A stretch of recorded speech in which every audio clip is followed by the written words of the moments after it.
Welcome, everybody. Welcome to the third installment of the Athena lecture series. And of course, if you're wondering what this picture represents, up here it's the goddess Athena. And it's a tough goddess. It's a goddess of war, but it's also a goddess protectors of the city. A strong female figure. Because this lecture series is basically comprised of 15 distinguished international female scholars. And we're really happy to have them all here. And if you remember, the first two was Professor Emily Taylor at the University of Chicago, and it was Professor Galen Krantz from University of Berkeley. My name is Tigran Haas, and I'm sort of your host at this. I'm an associate professor at the School of Architecture and the Built Environment, and also the director of the Center for the Future of Places. So this afternoon, it's my distinct pleasure to welcome one of our good friends from KTH. I know you've been, Professor Denekov has had a long relationship with my colleagues at the Department of Architecture before, the School of Architecture through various research projects. And Professor Denekov is a professor of architecture, urban design, and urban planning, professor, author, and scholar in architecture and urbanism at the University of California. She's the co-founding director of City Lab, something which I try to sort of mold my former Civitas Athenian laboratory, but nowhere close to Dana's lab. But at least it was a good try. Which really explores these innovations in architecture and urbanism. And she's been an accomplished writer. There's a lot of sort of key books that I think you can see on this slide here. And one of them, which is one of my favorites books that I read 2011, and I looked at it through again, a very dense theoretical treatise, which gives sort of these 8 conditions for the city, which you did together with Roger Sherman, which assembled a very interesting group of scholars. And I think that book and also Dana's work shows how complex urbanism and architecture is in our urban landscapes. Sometimes these readers come out and they either simplify things or are impossible to read. This one is actually makes you think and is a demanding book. So I would warmly recommend, because the book also reflects partially today's talk, which is called Architecture's Fast-Forward Urbanism. So without any further ado, I'm really happy that Dana is here with us, and she's been also participating in a big conference here, Architecture in Effect. Welcome. Thank you, Tigran. It's really an honor to be part of this lecture series and to be back here in Sweden. I did spend the last 4 days awash in urban and architectural thinking, and really at the highest level. I'm so impressed with the way Swedish research in architecture has been developing over the last 5 years that I'm going to go home and rethink many things that I've been working on.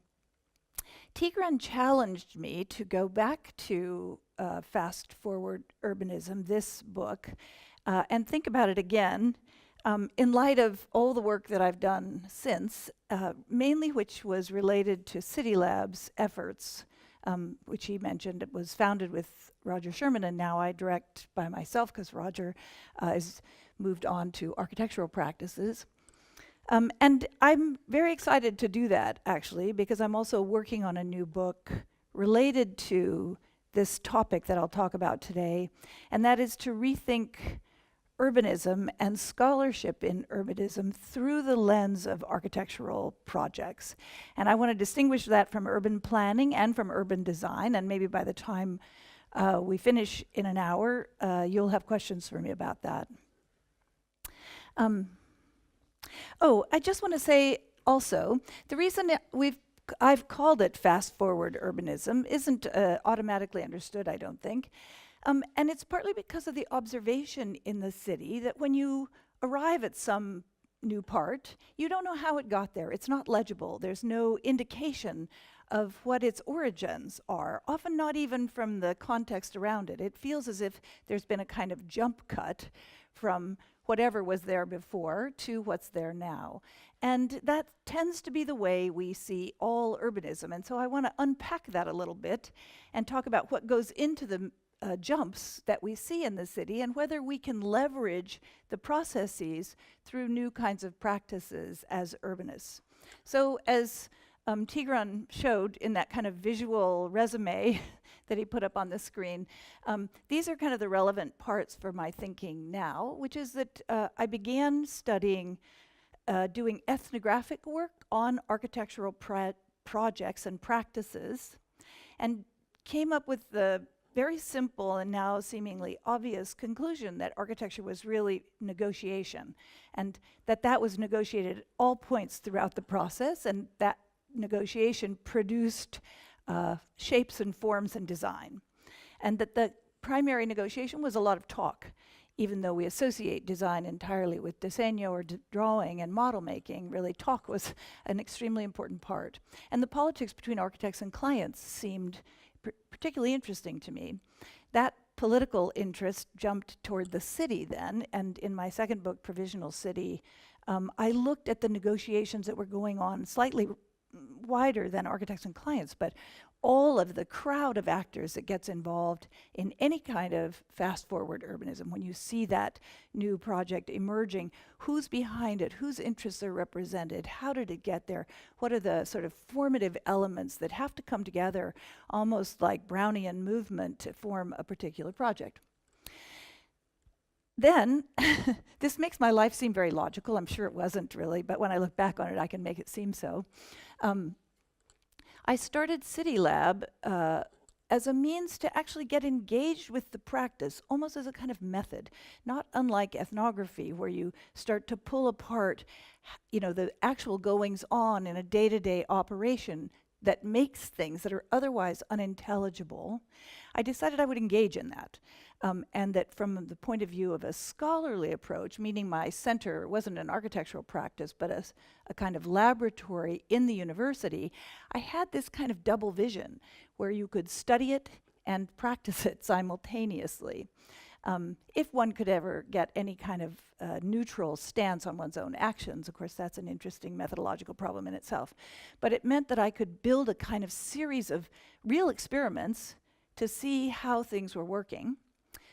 City Lab initiates all its own projects, so we don't do work for communities, for example. We determine what the kind of critical issues are and hot topics. We try and figure out where the best way to approach those important issues are, and then I and my colleagues generate the support, both political and financial and all sorts of design support, to engage in a deep exploration of those issues. And that's just the exhibition that we finished a few months ago, marking the 10-year anniversary of City Lab. An operation, though Tigran and from maybe Stockholm it seemed something one could model, felt like a survival strategy to me, because we were just barely piecing it together by the seat of our pants all the time. Now it's a little more established. And lastly, because of that sort of step in the evolution, I've now begun exploring how we might train students to engage in this form of urban and architectural thinking. So I'm not sure what number 5 is going to be, but I'm in the thick of 4 at the moment, this idea of a new curriculum that brings together architects, planners, and humanists, all at the graduate level, many PhD students in it, 24 at a time. It's kind of like a Noah's Ark, but with 3 breeds. And together we explore cities on the Pacific Rim, kind of getting out of the Western European colonial project and looking at all of the cities that are emerging in the Americas and in Asia. So let me just step back and think about fast-forward urbanism and where that first part of City Lab began. Really, this began out of 2 urban catastrophes at the beginning of this millennium. The first, 9/11, and the second, Hurricane Katrina in New Orleans. Since we've had many hurricanes recently, it's hard to even remember back to Katrina. But I would say at the beginning of the 2000s, these 2 devastations basically exposed, in my mind, architecture's weakness. And that is that we didn't have the means to address these very environmental, urban environment problems. What we did was kind of conventional. We had a design competition in the case of 9/11. Daniel Libeskind won it, wandering around New York in an American flag, being the hero. the governor and the mayor were both on his side saying ta-da, and then the project unfolded. But at this moment, there was a kind of glory in architecture in the recovery of the city. And on the left is what happened in the Gulf Coast around New Orleans. 120 new urbanists responded immediately. There was 120 miles of coastline. There was one per mile. And they tried to, in a week, develop a solution. And they came up with a book, and it had patterns. And you can see some of them here. The kind of thing that we often do. It's going to show you how you squish a Walmart into a traditional coastal building. It was, in fact, now looking back on it, extremely naive in both cases. And it seemed so even at the time, because really what resulted was what you might call ad hoc incrementalism in the case of New Orleans. All kinds of things besides good planning ideas of a traditional sort came into play far before anyone could adopt the policies and regulations that the new urbanists were proposing. There was a corrupt mayor. The building department took bribes. People wanted to get back in their homes. They couldn't wait. Other people were pawing at the property to buy it. Others were recommending that the neighborhoods move entirely. It was just a chaotic condition of which the people who were flooded had very little say, and slowly but surely just rebuilt their houses as best they could. A few architects got involved in something that was called Make It Right that you might be familiar with. But for the most part, it just slowly came back without any of the planning that took place there. And I think that kind of incrementalism is something that we often find in kind of ad hoc urban processes. Right? That's the way a lot of Los Angeles is formed. I'm sure that's the way a lot of the outskirts of Stockholm are formed. On the right, what happened was, though there was great design, there was more than 24 owners of the site. Like all urban sites, there's no clear claim to that property, and there's no one who can say, I make the decisions.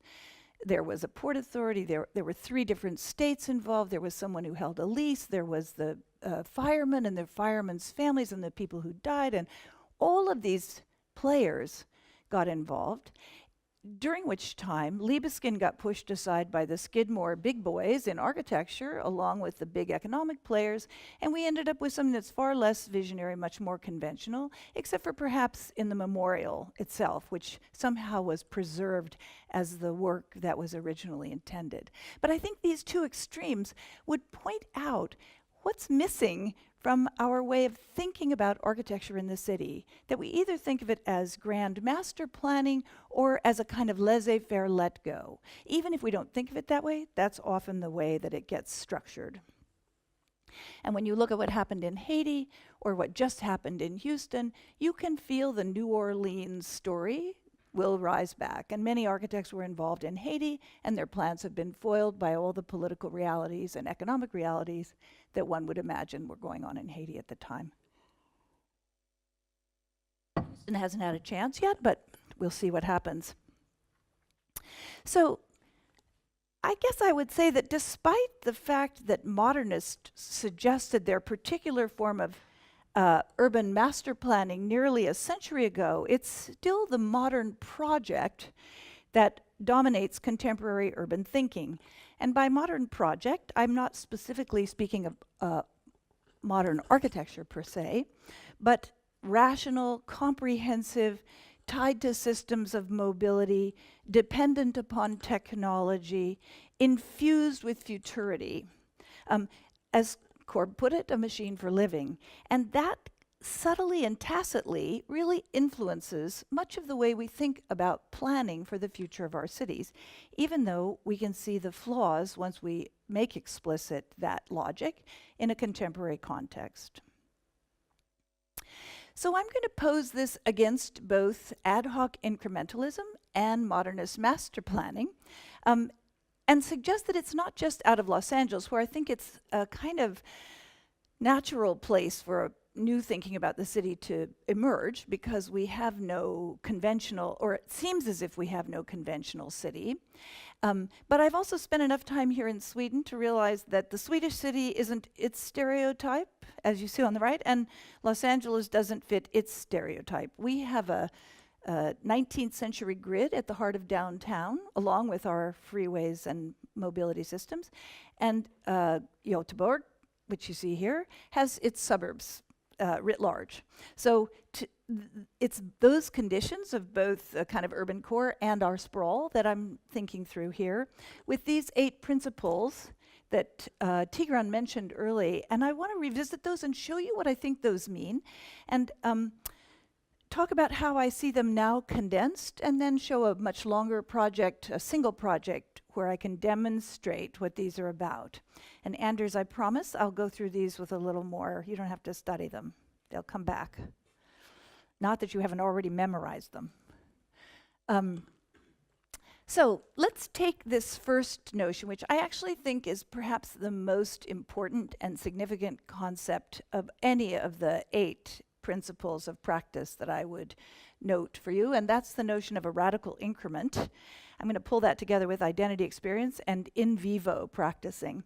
A radical increment distinguishes itself from a traditional increment because we know about incrementalism, right? And it's received its fair share of critique, which I would join with, meaning bottom-up planning, one thing at a time, doesn't yield the kind of capacity and capability that we should be bringing to our cities today. It is a way for cities to grow, but it doesn't really recognize the tremendous scholarship and creativity and innovation that urbanists might bring to it. So how do we bridge between that kind of incremental approach and something that would also lead to a bigger plan for the city? It's a small-scale urban building strategy that proliferates, accumulates, and catalyzes change. And I think this word catalyze is going to come back a couple of times. Here, what I'm showing you is a project that I worked on with Kevin Daly Architects. It was an abandoned strip mall, which you see on the left, which was turned into a public elementary school on the right. That's the same building. And if that were all there was, I wouldn't call that radical increment, I would call that an architectural project. But it was the beginning of a neighborhood strategy that the client and architect and City Lab brought to that project, which kind of naturally flowed from the Los Angeles condition and from an educational impetus. So it was an industrial, abandoned or low activity street in the densest neighborhood in Los Angeles, primarily Central Americans, many of whom were sending their children 2 hours off on a bus to a school where no Spanish was spoken, and they'd see them at 5 a.m. in the morning and then again at 6 p.m. at night and never have any connection to their schools. Just the children would head off into the big yellow bus and be gone. So this was started by an Episcopal church priest who kept the made a public school in the neighborhood where they served breakfast for everyone, grandparents, parents, and children. And very quickly, after developing the elementary school, they realized that the children needed preschool training, kindergarten. So the next building was open. It was an old light bulb factory. They turned that into a kindergarten, and the parking lot in between became a play area. And of course, then after the children graduated from the primary school, they needed a middle school, and so they built that in the building next to the light bulb factory, and those children then needed a high school, and so on. And in the end, which you can see from this diagram, a relatively throwaway part of the city became a neighborhood center, became an educational hub, and actually architecture dignified throughout the entire process the education of children who had been considered rather peripheral to the sort of center focus of the city of Los Angeles. And that has generated evening classes for parents who study English and computing and all kinds of activities that I think you can't discredit the architects and architecture's role in that, which was from the start to provide dignity to these children and their families. City Lab did the programming in that job and did a lot of the community engagement. So along with this notion of radical increment should be paired the idea of identity and experience.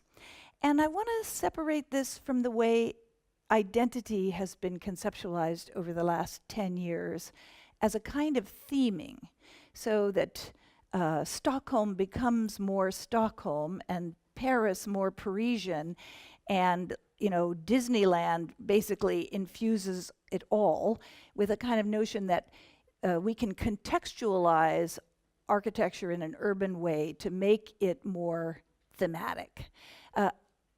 In fast-forward urbanist thinking, identity comes in fact from the idea that none of us has a single identity any longer, not us as individuals, neither Stockholm nor Disneyland even.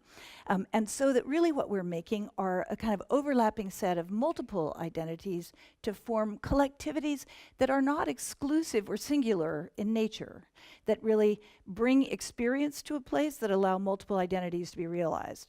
And I think Jan Gehl's work in some of the planning of urban space in New York follows that kind of notion of identity experience, in part because it's so low design in this particular case. I've actually seen this also in Gothenburg. You paint a part of the street that you could cut off traffic from, with polka dots usually, and block off the traffic, and all of a sudden it's like, cheese in the mouse shed. Everyone comes out, and everyone is welcome because there's no clear access point, there's no signs of economic requirement to participate. And in New York, what these early experiments did was paint it for the first round and then solidify that after people saw what the implications were going to be. Traffic got bad, but not as bad as people imagined at the outset. And slowly but surely, over a long period of time, those projects that you can see now, Broadway is no longer a piece of infrastructure, but a series of links between some kind of public space. It transforms the very nature of the road in the city, as well as the way streets function. And I actually think that, say, Snøhetta's design for Times Square, which was threatened with being themed, right? It was going to become the most New York place of New York by building up its billboards and technographics and wipe out all the kind of sleazy parts and put in all the high consumption parts, now has actually been reclaimed by anyone who walks through Times Square. It's not unlike why the Occupy movement chose Zuccotti Park, which was a privately owned public space. Yes, what would that even mean, right? Which was what the Occupy protesters pointed out to us. There is no such thing as public space that's privately owned if it isn't truly public.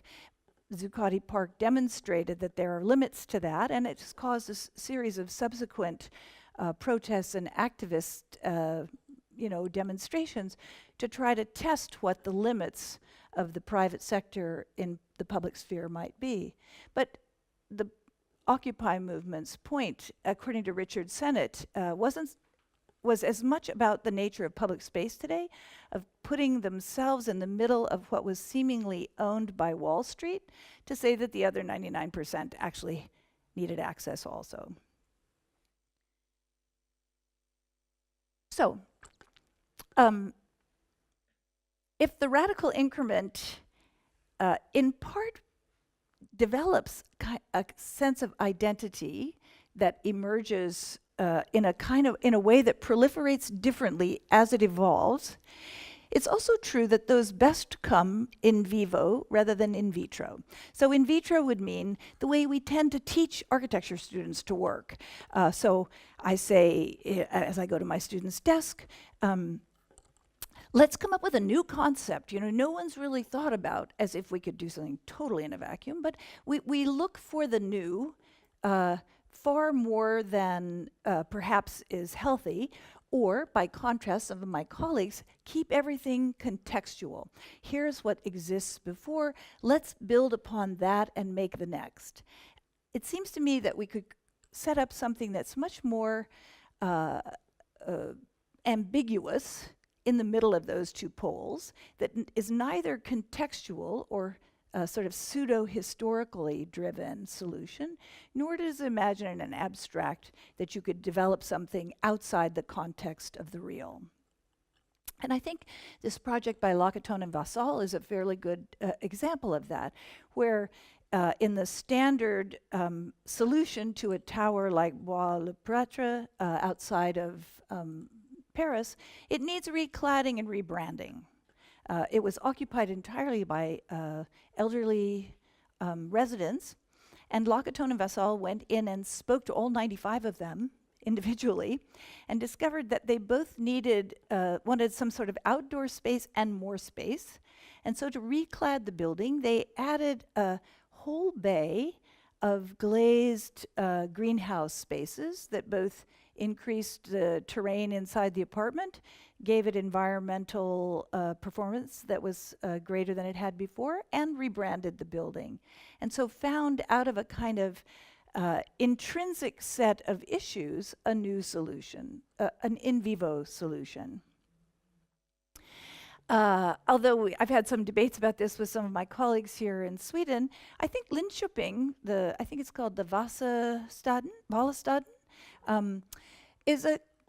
was an attempt at an in vivo solution, and maybe I have to go back down there to see how it played out. But the idea was that it was really the large builders and large architects that were producing the monotonous landscapes of perimeter block buildings in many Swedish cities, and that perhaps if we could break those plots down and shape them in unusual ways, it would prevent a kind of standard and conventional solution from being applied without much control after that. Just the division of the property boundaries might spark subsequent actions that would be more preferable than the conventional large-scale solution.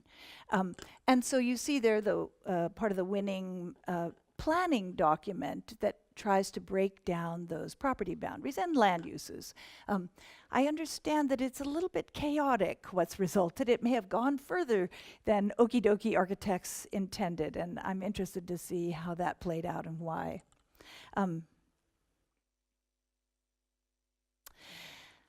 All right, so another of these principles, really, and in this one I think you see one of the goals that I have with setting up fast-forward urbanism, and that's to take, say, important practices that we now engage in, say sustainability or thinking about green environment issues, and pushing that just enough to make it so you have to rethink the construct. Because I think just as neo-historicism and new urbanism produced a lot of interesting work at the beginning and then it became convention, sustainability is having that same effect at the moment. So LEED ratings in the United States are producing buildings that have a bike rack in front, and you tab up your points and you're done. And it doesn't seem to have much to do really with sustained approach to imagining how we should make environments more sustainable.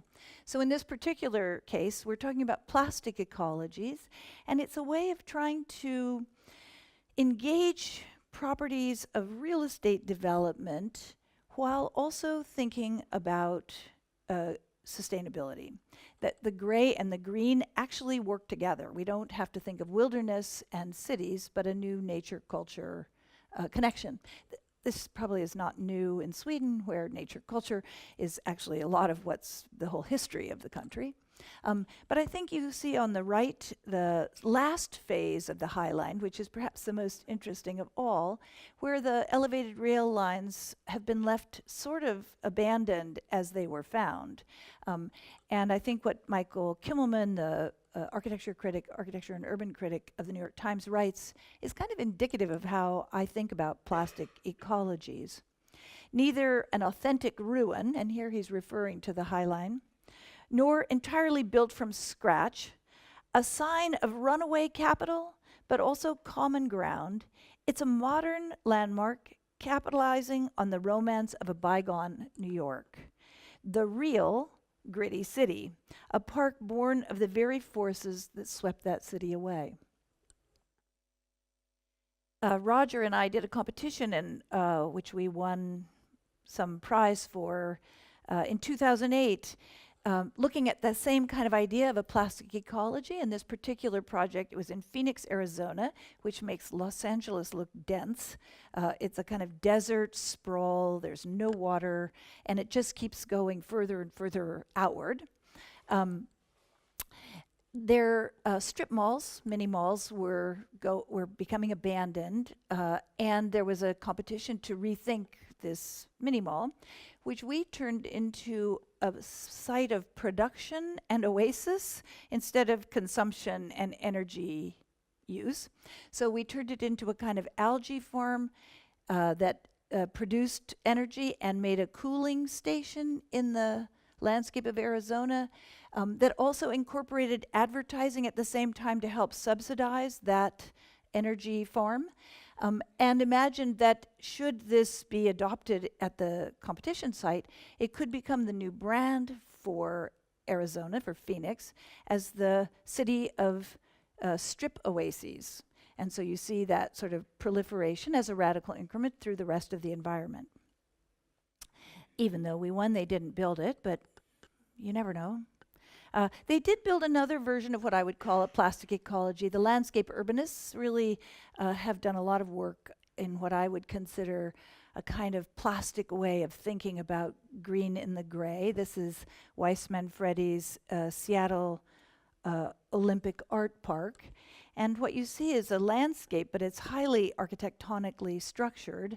And its job is not only to provide park space, but a bridge that goes all the way over more gray, a freeway and a rail line, and reconnect the city to the waterfront.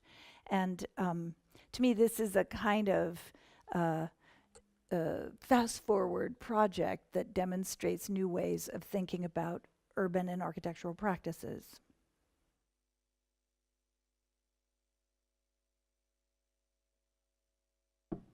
So inside a number of the practices that I've already spoken about, you've seen ideas about infrastructure, and I'll tie that to a new notion of the performative qualities that we talk about in architecture and urbanism.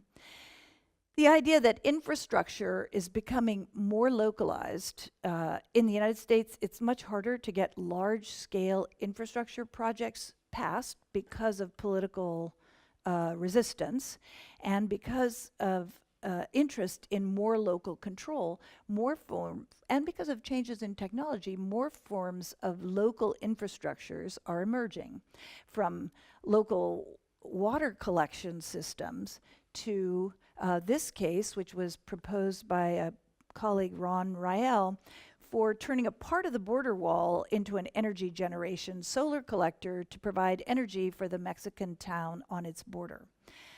This was, of course, not part of the border wall that is currently being proposed in the United States.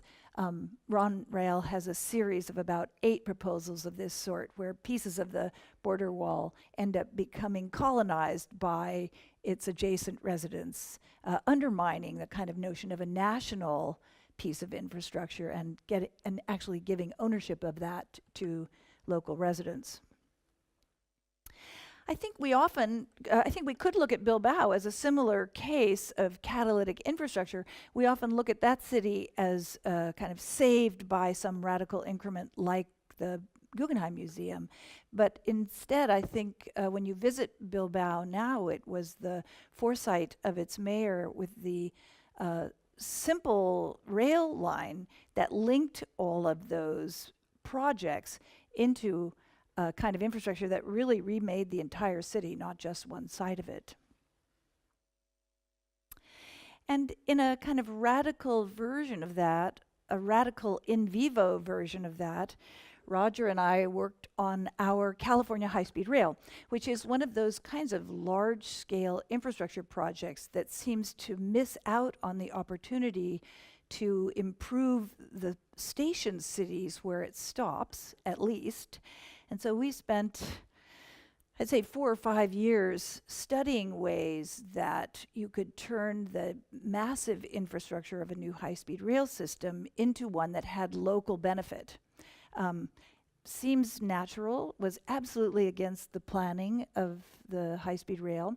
And one of the most interesting experiments that we did is in a town of Anaheim, which is where Disneyland is by chance, where a major station is going to link two parts of the high-speed rail network, if any of it ever happens. And there, the problem is parking. Ironically, it's a classic California kind of problem. If we're going to have mass transit, we have to have parking to get to it, because everybody lives, hours from wherever it is that they're going to get somewhere else. So,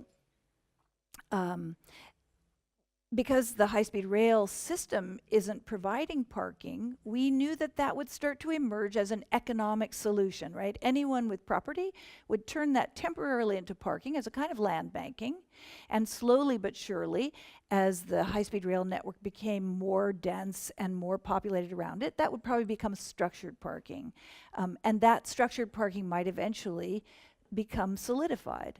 So starting with popsicle vendors, what I'm showing you as one piece of surface parking attractions, we came to this solution which structures parking along a pedestrian path, so that what would happen would be that there people coming to the high-speed rail would collect into the parking structures and then feed out into an infrastructure that would give a there, as Gertrude Stein would say, to the high-speed rail station. So it wouldn't just be a land and go, but in fact would make some kind of new collectivity in the spaces between the parking structures. So that was definitely a kind of double infrastructure solution, using the large-scale infrastructure of the rail to the infrastructure of the parking to create a collective pedestrian infrastructure of this new kind of space.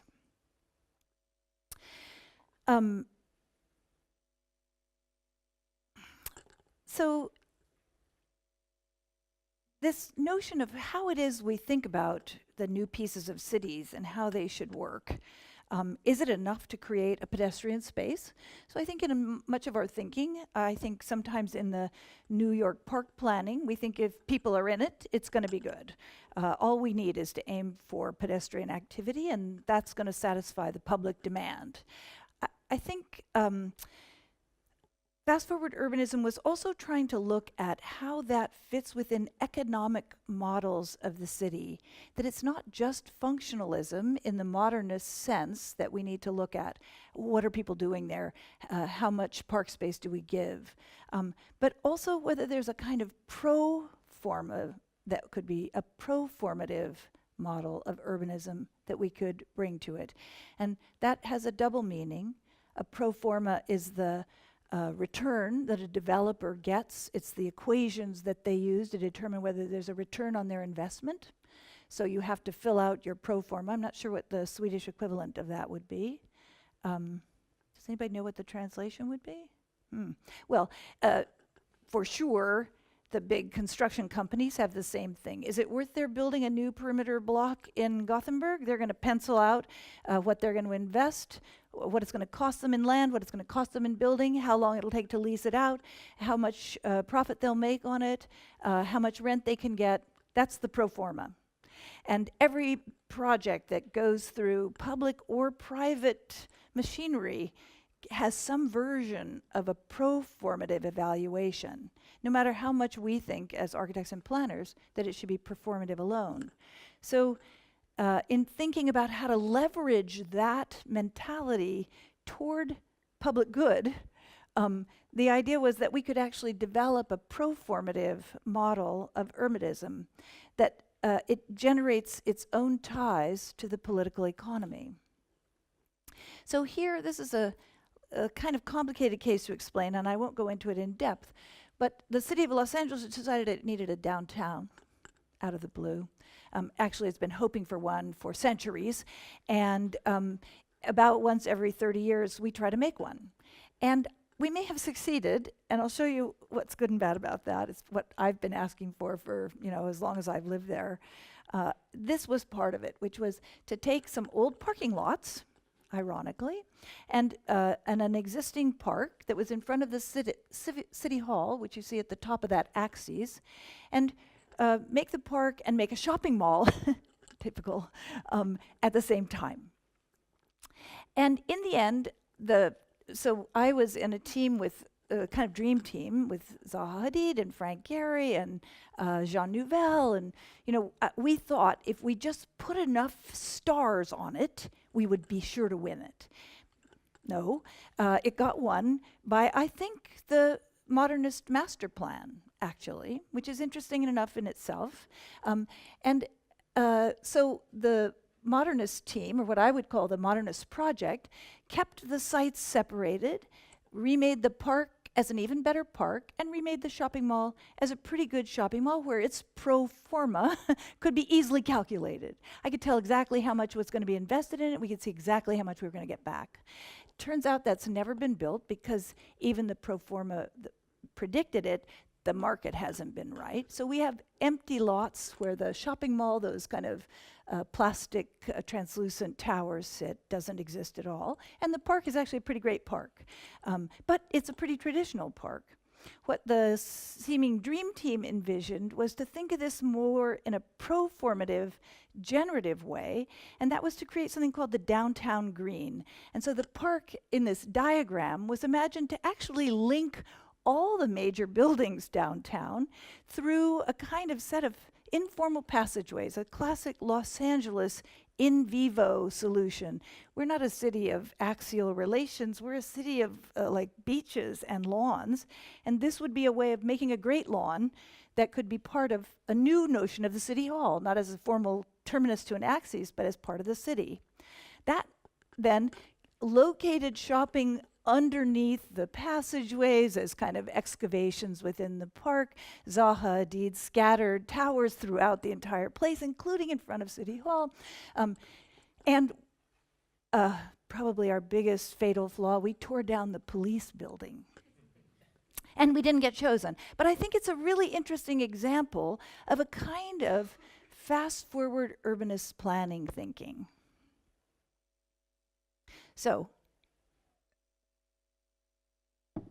without spending much time on these, I think you can see that the further principles have already been demonstrated because most of the projects that I'm talking about are actually a constellation of these practices. You can't really isolate one from another. And I think as I rethink this project for the book that's coming out of the City Lab practices, I'll probably end up with 4 or 5 principles, not 8.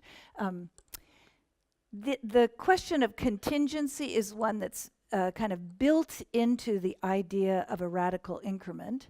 And it has to do with if-then thinking, a kind of, sometimes we see that in gaming and scenario strategies, but it's designing for ways that the future might unfold instead of the ways the future will unfold. And it's extremely important to keep that sort of open as a kind of scenario model, an if this, then that. And that if-then model continues to be evaluated throughout the process. Both the Phoenix project, which would have allowed each of those abandoned mini-malls, if they did end up being abandoned, to be developed differently, if in some ways all branded as green, or the way the Camino Nuevo schools evolved, was really an if-then. If we have an elementary school and we don't have a primary school, we don't have the students, we haven't taken care of our students. If we have a primary school and a preschool, we need a middle school. And if we have all of that, we need to help the parents to get skills so that they'll get better jobs in computing. So there was a constant if-then model, all linked together, not as ad hoc incrementalism, but really as a strategy. Maybe you're familiar with Alejandro Aravena's projects, which got a lot of press in the last year when he won the Pritzker Prize, the Quinta Monroy project, which I think is a kind of contingent model, but maybe not for the reasons we think of or associate with it in the first place. So he designed this social housing to be completed by residents who moved in and built out the interstitial spaces in between the towers, which you see effectively done in the upper image. But what he was less what's less publicized is a secondary effect, and that is that all of those ground floor spaces can be living rooms or repair shops or little markets. And those are also popping up as needed and actually are pretty well accommodated, particularly in the corner units where they can advertise on two sides. So an urban ecology is developing out of this framed set of contingencies. And finally, what I mean by negotiating discourses is not the politics of negotiation per se, but that we actually need new forms of communicating and representation to talk about this kind of urbanism. We're restricted by our orthographic projections in architecture and the master planning conventions in planning. The first time I would say I've seen a new form of representation for contingent urbanism was when Hugh Ferris designed the zoning envelopes or illustrated them for the 1916 comprehensive zoning code that emerged in New York as the first zoning code in the United States. And in the newspapers, they published drawings that showed how something like a building envelope could become a building that people would want to see and that it would emerge in different ways. And that kind of modeling of what might be rather than what was coming is a notion of fast-forward urbanism. And I would say that Koolhaas and Bruce Mau's Tree City project for Downsview was a similar kind of invention of new discourse, where the program for the entire park was put forward as a series of kind of vignettes and scenarios, not as a series of interventions. Okay. So, that's all 8. Now let me show you what I'm thinking as the next steps of this, and then I'll show you a project that deals with it. So here's Los Angeles. Some of you probably have been to parts of this. There's downtown, and on the east side is this long building, which was an industrial building built by our sister architecture school, SciArc. It's a half kilometer long. It was an old freight building, and you kind of scooter from one end of the school to the other. It's a great project. And it began a kind of notion of a ability to proliferate industrial uses for the arts in Los Angeles. Pretty late compared to where that happened in many other cities decades before, but we just got the message, in the 90s. Maybe 20 years later, 15 years later, Michael Maltzan built that white building called One Santa Fe, circled in yellow here, which is also a half kilometer, a little longer, of dense urban housing. There hadn't been housing in this part of Los Angeles, particularly, kind of market rate housing, a lot of dilapidated housing there, a lot of industrial uses, and now that's the hip spot to be. There's like 10 different places that have selfie walls to show yourself having been there. The red area is the area that is, of course, what a fast-forward urbanism would lead to. Like, where does this go from here? And it has 2 problems, which the success of what I would call fast-forward urbanism has produced, and now leads to new ways that we need to think about urban strategies. That was an industrial area, obviously between the rail lines and downtown. It had been all gray, only gray, and largely abandoned. Now it's becoming so popular as the arts district that we're losing industrial space. And so the planning department is trying to figure out how to preserve manufacturing in the city. It's interesting. That's not something I've heard about much before, but I think is something that many cities probably face. And of course, the other is that popularity has jumped the rail lines, and there's a old bag-ridden river just south of the rail lines here, and a historically Latino neighborhood that's been there for generations, and that's being gentrified to an extreme degree as housing prices goes up.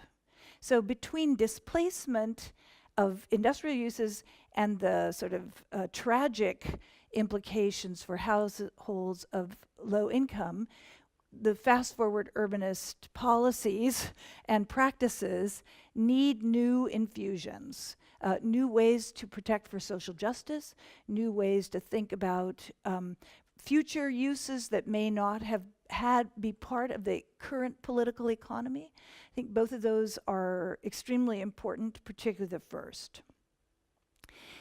I would add to that the current context in the United States, which has been going on for at least since the 70s, of big buildings by great guys or not so great guys, where they stand behind their monuments and claim one from the next, is part of what we're trying to undermine with this practice.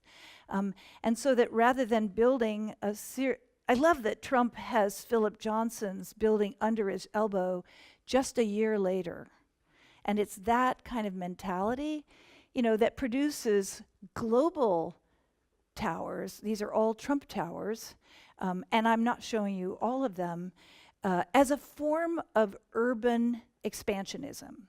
So clearly, there's a desperate need to deal with real estate development practices as they stand, but from a completely different point of view.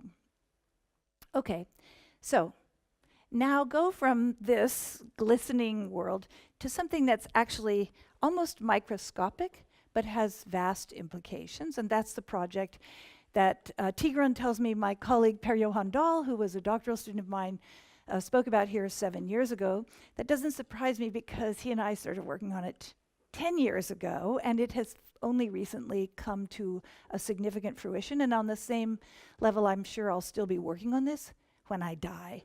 So it is kind of my project in a way, or the project that began in Los Angeles and at City Lab, and I'm very pleased with how it's developed. It embodies all of those practices that I was talking about.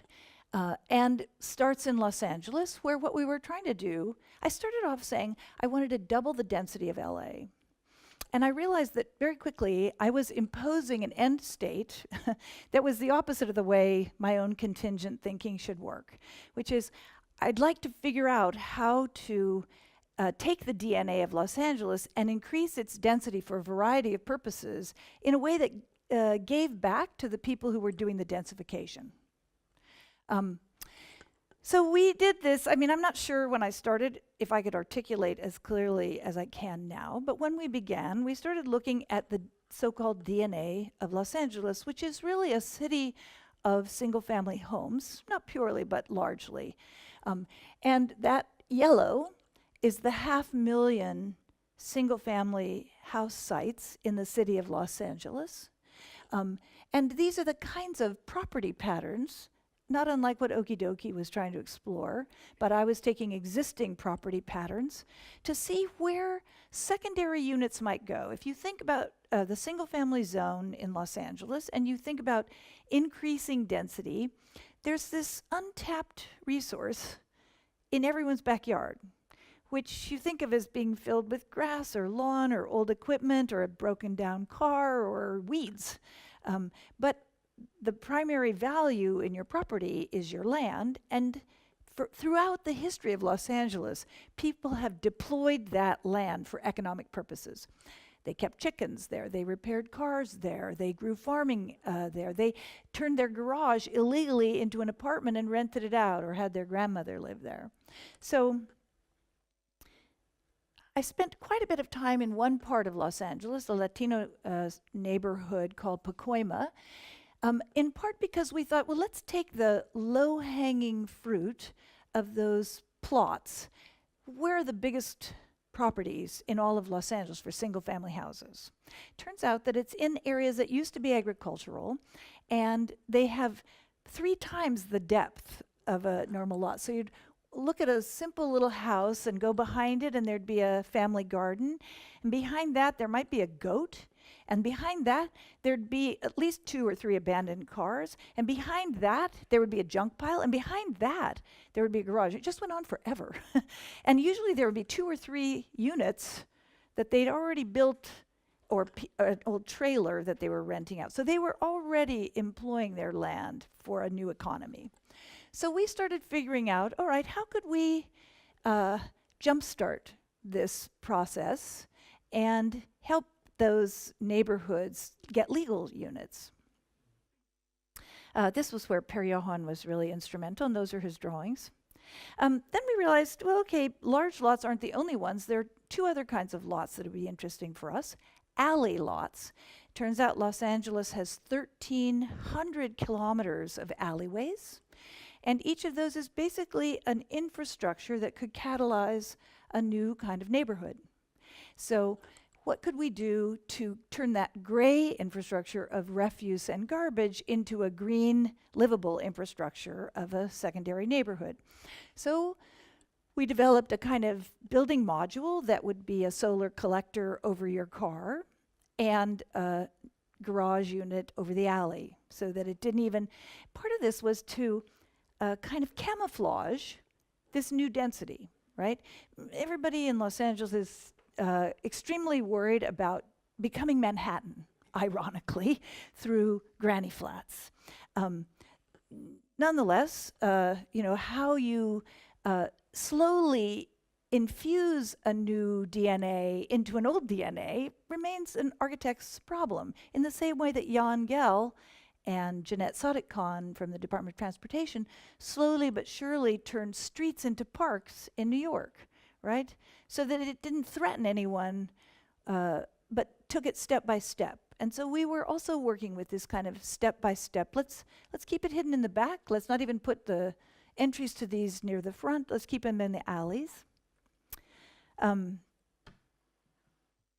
then, of course, the third, or maybe it's not so of course, it is to me now, the third type of plot that's particularly interesting is a corner one. Parking drives everything in California. And so if you could get additional cars in for these secondary units, you could do that from a side street. So a corner lot had two streets, making access for cars more available, less of the lot to be used by driveways. And so you can see we're using kind of architectural and planning thinking for this tiny increment that could have massive implications if it proliferated. And how we were going to get that started was a series of studies that we did. It also turned out that there was a kind of way that you could get new identities out of those corner lots, which if neighborhoods were willing to allow increased density, you might give back a little piece of public space. We have actually a tradition of little libraries where people put a little shelter with books that they're giving away in it, and sometimes a chair, and you sit under a tree, and that kind of little library tradition might become the kind of bus stop park or preschool yard or any number of things that a corner lot could give back to the neighborhood to establish new collectivities. And then we've been trying to think about how to communicate this so that it isn't threatening, and developed a series of additive drawings to show how different types of secondary units, not a single homogeneous incursion, but multiple types of lots, could be filled. So this was intended to think about these new discourses. In thinking about that, we also were thinking about the fact that I'd say 60% of the lots of the single-family zone have only a 5-foot, not 2-meter walkway along the side. That's the fire division between houses. So how do you get a new house down the side if you don't want to have to crane it in and make it a very expensive item? So we started exploring accordion-like, low-cost materials. Now, you can see I've been at this a long time. Now we're studying, what's the building system that we might use that would require so little foundation and such ease of construction that a homeowner could do it and could recycle it and take it away, so that you think of the backyard as its own biome, that literally you wouldn't impose anything on any piece of land in the nature of the neighborhood that you couldn't reproduce on the little building itself through various kinds of skins that had solar collectors or farming capabilities on the building itself, to being able to be totally removed and reestablished as yard again. And we went through a lot of politics, a lot of community meetings, working with neighborhood councils, trying to think through questions of spatial justice and gentrification and how these might be preserved for the neighbors. And last year, in the middle of the year, after all this research, I got asked by the state legislator in our district to write the policy for the state to enable all single-family housing to have a second unit by right. And that law was signed and now is the law of the entire state of California in January. So we have made an amazing step forward based out of all of this research that is really unleashing incredible new possibilities and different ways of developing these secondary units across the state. From the veterans of the United States wars who are homeless, getting funding and giving it to homeowners who would build a house that could be occupied for a veteran for 10 years. That we didn't think of. That's a beautiful solution. To each of the towns and cities within the state, trying to figure out how they will take advantage of this new law. After fighting it at the local level for 10 years, against my own better thinking, we leapfrogged from the local politics of resistance to the state, and now the cities are going back to tailor it to their own purposes. But what I built into the law, which can't be changed, is you don't need any more parking if your house is within a half a mile of transit. Turns out almost everyone's house is within a half a mile of a bus, even in Los Angeles, everywhere. So no one needs to add parking. And the second is you don't have to have any new setbacks. So you can use the entire backyard for your backyard home. This meant that it went from something like 10% of all lots that could build to my current estimate, which is about 50%. And when you look at the numbers, that could be 250,000 new units in Los Angeles and almost 4 million in the state, which, I'll be back in 5 years and let you know how that's going. We then developed new forms of discourse. So I've just finished this book, which actually is getting distributed today across the city to show people how to do it, because one of the biggest problems we've discovered even in this first 4 months is that most homeowners don't have any idea how to engage an architect and a builder and get through the planning department. It's probably the same here. So this breaks that down, and it turns out this was the way to also educate and build capacity within our planning department, because as I asked them what the process was, they had no idea. And so we've actually formed this as a kind of educational discourse throughout the entire building process. So though this wasn't the last part of the project, really the last achievement you've already seen, this was by far the most inspirational. This was taking that little building fabrication experiment live, and in 5 days building on the UCLA campus a demonstration house to also show that it wasn't necessarily conventional architectural forms that were necessary, and along with providing homeowners means to establish new kind of economic and neighborhood ecologies, this allows young architects to have 250,000 jobs in the city of Los Angeles, because if you agree with Frank Lloyd Wright, you should plant vines over your first building. My theory is you should put them in someone's backyard, where they can adapt it over time as they need it, and you don't have to have everyone else study it. It was shrink wrapped. This was a kind of substitute building material for a different kind of, more permanent form of material. It would wrap around bent tubing that basically two women actually could carry every part of the building down a narrow side yard. It was all unskilled labor, meaning our students. And then we had help from practically everyone whose enthusiasms within the campus community got involved. All the people from the facilities department. You'll see that there's a guy with a crane that helps the shrink wrappers heat the tops of the shrink wrap when it's finished. Those are cardboard tubes that's to be the matrix or a sort of insulation layer. Again, a kind of substitute for what would be a more permanent material, though this did last 5 months, much to our surprise. We lit it from the inside, and in the end, put a second layer of shrink wrap on it. And after 5 months, the entire thing was recycled, and we have the frame to put into someone's backyard now whenever we find the right property and family to do that.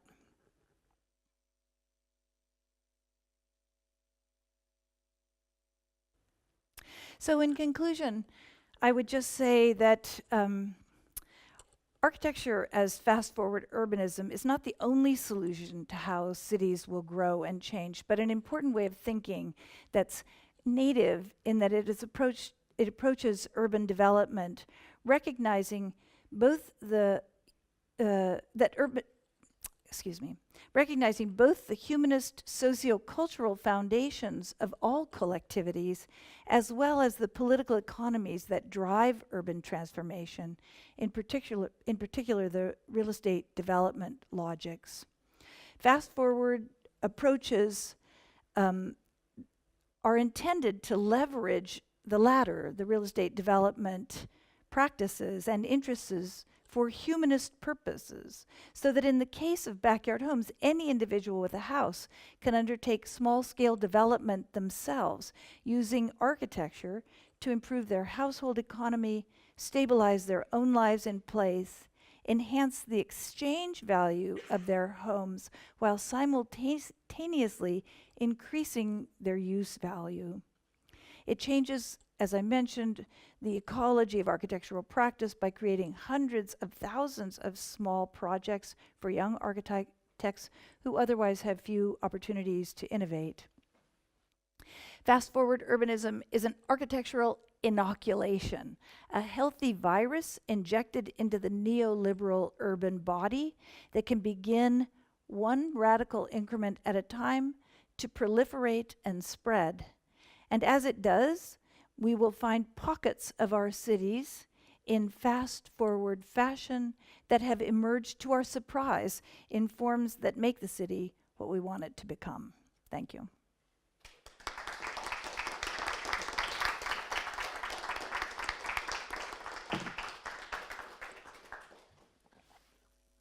So thank you very much, Dana. And I think this was really nice to look, because the provisional city and the story of practice came together in fast-forward urbanism. And now there's something else coming out of that. So I'm really happy that you were here and gave us this talk. Now, the idea is what we have with previous 2 seminars is that we have sort of one of my colleagues give not a reflection, but sort of an interesting, pose a question to you, and then we open up to the audience. So I had my colleague, Rosa Dannenberg, who's a PhD fellow at our center, to make a short comment or reflection. Sit down? Yeah, please. Okay. And then I will open up for a number of questions from the audience. Is that okay? Yeah. This one? Okay.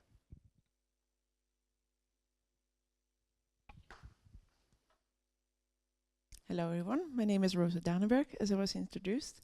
Thank you so much for your, I think it's nicely said, elegant talk. I would like to go into the project that you've just presented, and what I'm wondering about is how does it fit into the discussion about formality and informality? And it sort of seems to decentralize the capacity and the action for creating more economic capacity in backyards and using the ground and the space, the urban space, for new uses and new functions that have a more social and function within the neighborhood, I think. And using that space and knowing how to use the space is one thing. And another thing might be how to actually build a home, and having the knowledge, but also the materials and everything to build a home. And since there is this new sort of Wikipedia or wiki 3D printing and everything, making it much easier actually to construct a house, construct furniture. I was wondering if that's something that you've been thinking about, and if that's an opportunity for LA residents to make use of these easier ways to create a second home. Yeah, that's a great question. So, thanks, Rosa. It goes to this question of informality. Informality, for me, is not unlike the private-public dichotomy. And I think that if we still imagine cities as informal and formal in every case, we miss opportunities that are in the middle. So we have a slew of informal secondary units that people have built on their own. They're actually quite, ingenious, but they're all illegal. So we have a team of people in Los Angeles working to legalize those informal homes.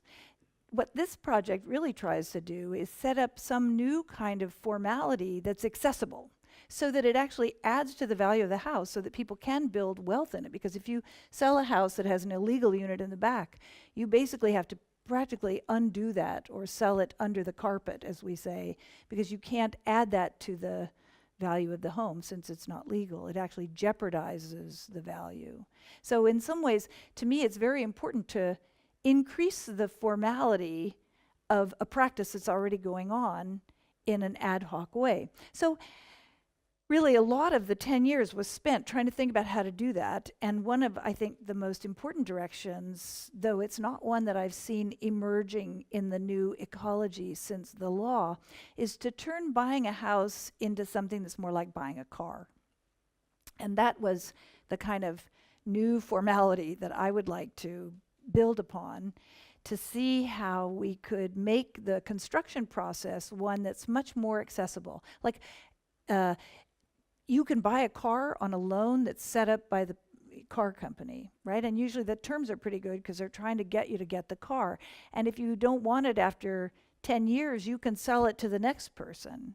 So we've been working with a new kind of lender. This requires really diving into the infrastructure of housing construction to figure out how to do that. And we basically, one of those images showed you a kind of, I think we called it DJ model of designing the house, so that you could design it kind of like you design certain tennis shoes online. You add the color and the material and the logo where you want it.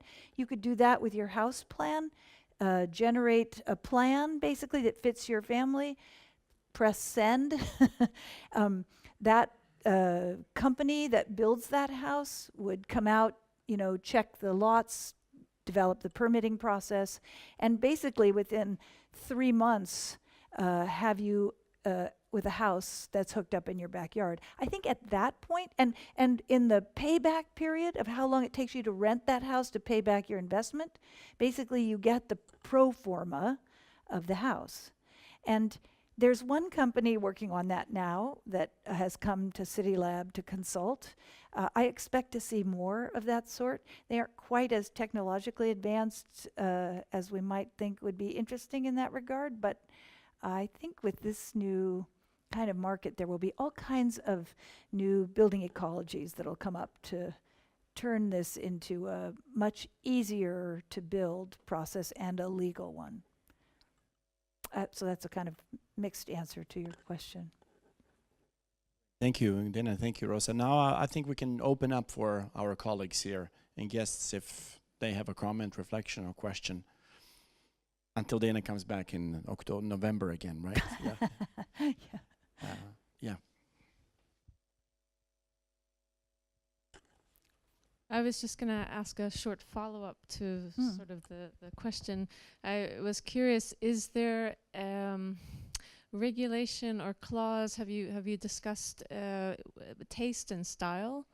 And if one neighbor doesn't like what the other neighbor is going to build and how it looks, and is that part of this process? Well, that's a great question too, Brady. When I was working at the local level, before we leapt to the state level, because now it's from the state that they're encouraging secondary units. Now it's going to come to local jurisdictions to they can't change the parking, and they can't change the setbacks. So we put certain things at a level that's driven by the state. Those are the most important in terms of making more lots available to build.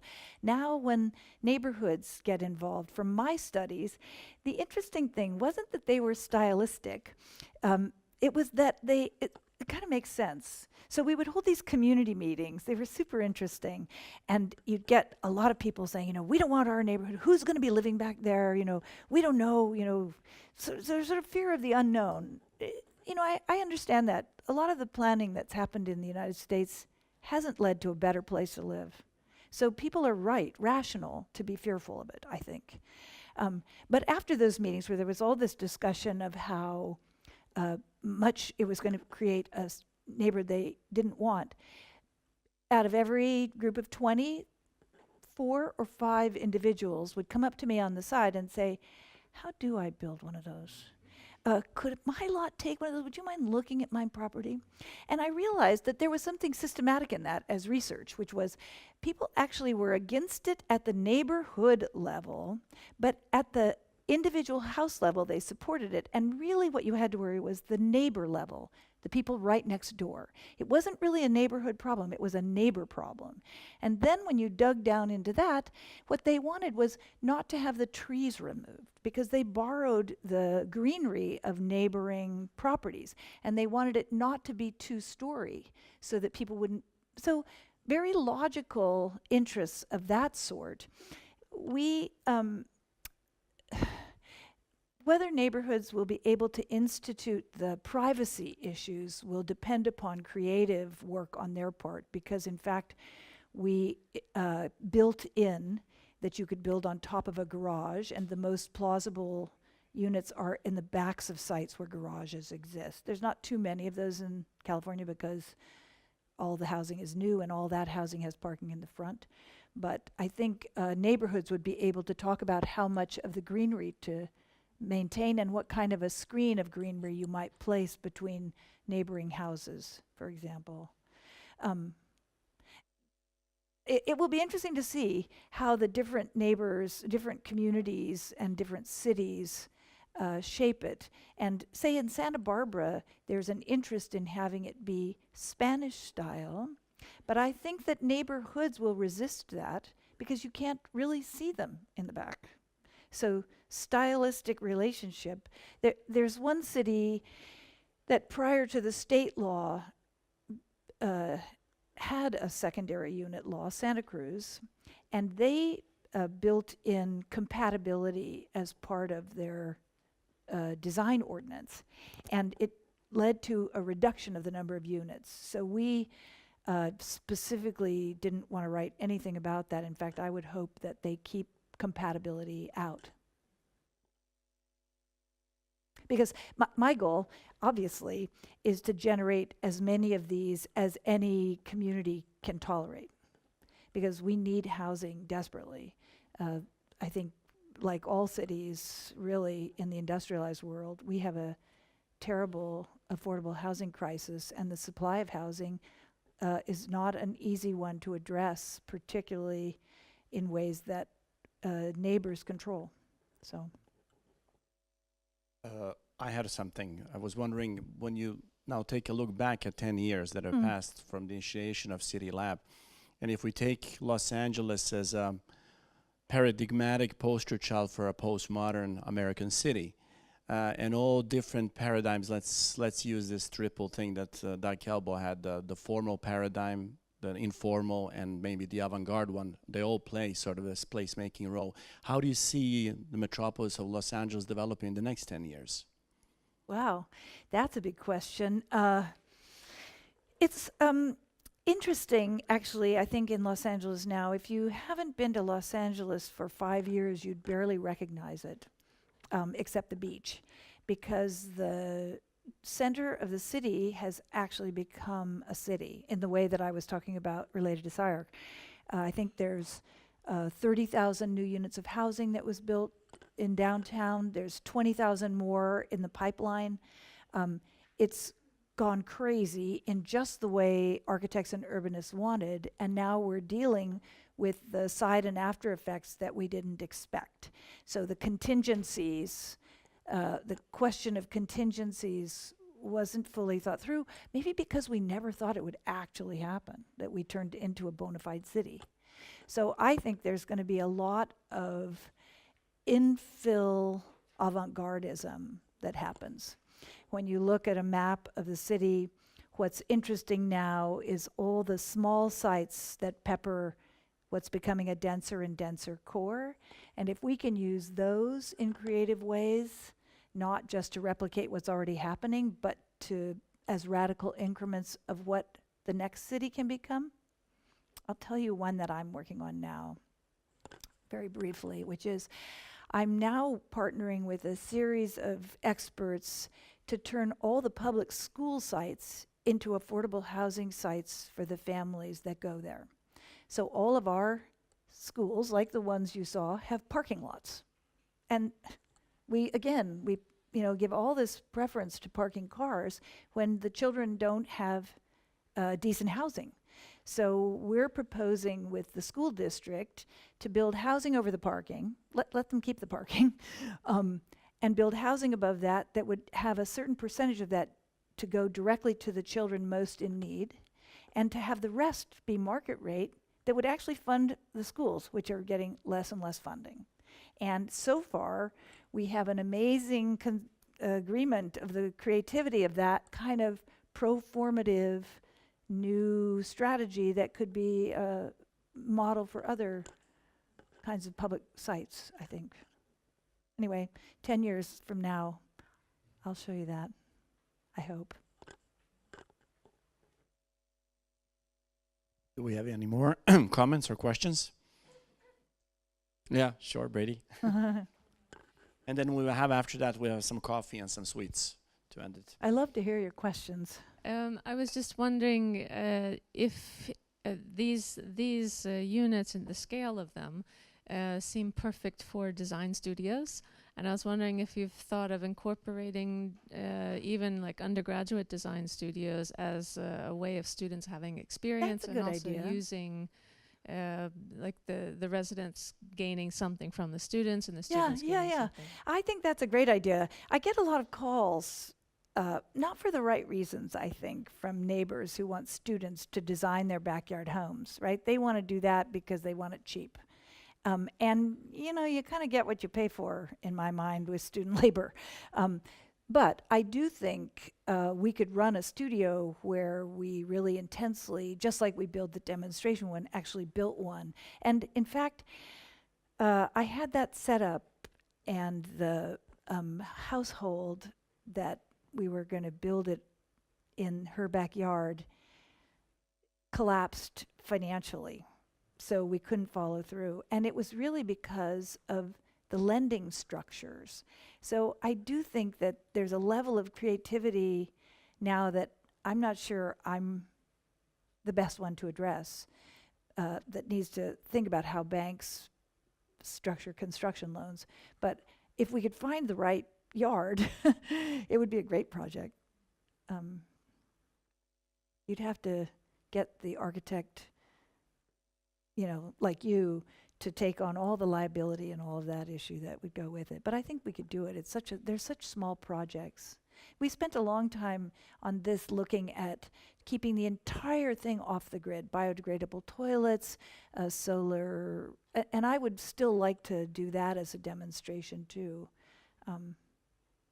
And this one was intended to be accommodations for the backyard wildlife as well as the granny. So it had bat houses and bird houses and tomato cultures and things like that on it. So cat, dog. Well, thanks very much for the lecture. A couple of questions. One about the project on the backyards.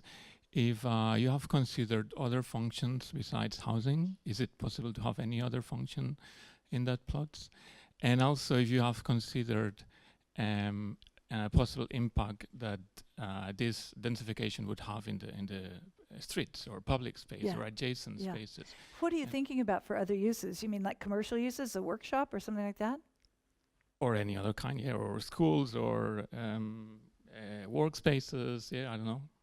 Wow, that would be radical. I thought it was radical to just change the zoning to more housing, but you know, there are other uses that people put backyard structures to, which were actually like more under the radar. I think workshops and offices, that kind of use.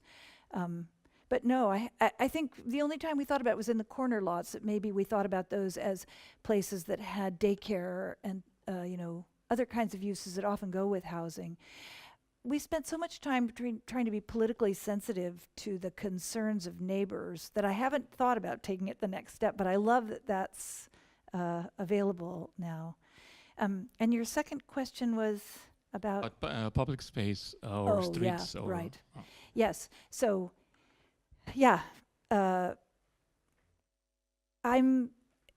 it's interesting. The fears that went with the idea of this, that all 7.7 million units of single-family houses would get second units, and that the neighborhoods would be run overflowing with cars and people, and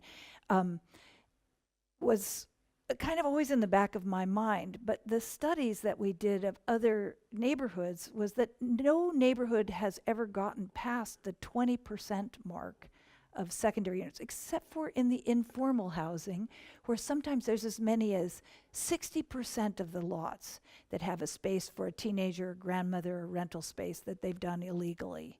And those neighborhoods, in part because they're primarily poor neighborhoods, don't have a huge car parking problem because most of the people bike and take public transit. So we haven't really tested how far this will go if it's embraced. Meaning if it gets past the 20% mark in neighborhoods. To me, the interesting thing in the city of Los Angeles, where I know most about, we had partners in the other parts of California to help us write this new regulation so that it fit other cities and regions, is that because people are kind of abandoning their cars for the first time, there are fewer cars in LA per person than there have been in the past, because we are getting transit and because it's so congested that people are actually riding bikes now, that the threat of no parking is no longer the worry of density. That's one of the most radical things that's happened in urban politics in LA. Now it's just density in a kind of abstract sense, like it's going to be too tall and, you know, cause congestion, but not parking problems. So we'll see. I think one of the beauties of this is that a neighborhood, if neighborhoods start to find that it's getting too dense, there can be a slow incremental change, and there could be slow incremental transformation of rewriting the regulation. So the fact that it isn't imposed all at once was one of the starting points. There'd been so much resistance to large-scale housing development that we thought we could provide the same amount of housing slowly over time so that neighborhoods could adjust. And I'm hoping that's what happens. We'll see. So what I appreciate about your work is that you're treating kind of an archetypal thing. So you're saying single family dwelling units. So it's not a one specific case. I'm just wondering, like a big portion of the world's population live in slums. Unfortunately, I have to ask this. I don't really want to, but from the context I'm from, it's relevant.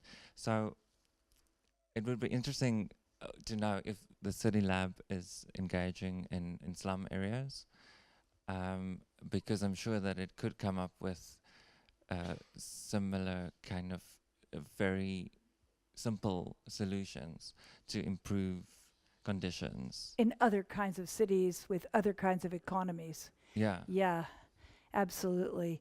You know, frankly, I have mixed feelings about my positionality in those discussions. So ironically, though in my academic work now with my students, we're studying cities of all kinds. Mexico City, you know, having huge informal settlements, for example, and Shanghai another, and Tokyo another. I mean, each of those have a formal pattern and economy that differs dramatically from Los Angeles. I'm turning City Lab more towards Los Angeles because I know that's where I can make a difference now.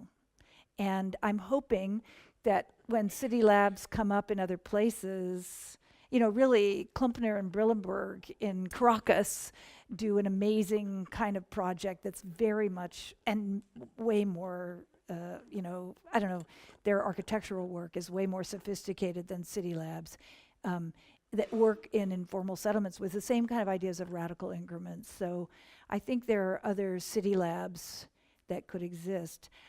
I'm you know, the more I get to know, say, Mexico City, which is really a sister of Los Angeles, the more involved I have become, say, especially around the border. And we'll see whether I find the right partners. There's a lab called Laboratorio de la Ciudad in Mexico City, City Lab, that's developed something called legible policy, which is an unbelievably sophisticated system, not unlike Jan Gehl's or our idea of how, you know, fast forward urbanism evolves, of trying to make all urban change readable to the citizens as it unrolls in the city. And so I'm anxious to partner with people like her, Gabriel Gomez Montt, to learn how it works in other places. But it really is like a, you know, a completely different set of economies and patterns.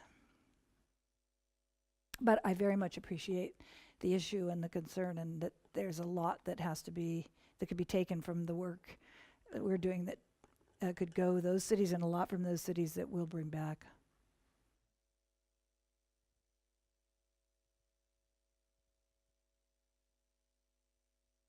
It's coffee time. I think this was a good ending.